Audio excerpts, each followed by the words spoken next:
Dear friend, তো প্রথমেই জানাই জন্মদিনের অনেক অনেক শুভেচ্ছা। Happy birthday to you. আজকে একটা কথা না বললেই নয়, আমার এই ডায়েরির প্রতিটা পেজে সেই সব প্রিয়জনদের নাম, তাদের সাথে কাটানো এক একটা মুহূর্ত কিছু শব্দের মাধ্যমে সাজিয়ে রাখি। কিন্তু কবে যে তুই এই ডায়েরির একজন হয়ে উঠলি বুঝতেই পারতাম না, যদি না 35 নম্বর পেজটা আজকে উল্টাতাম।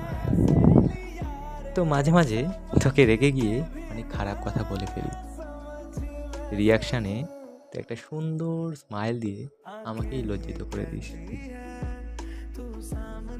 সত্যি বলতে তোর উপস্থিতি আমার একাকিত্বকে অনেক গুণ কমিয়ে দিই।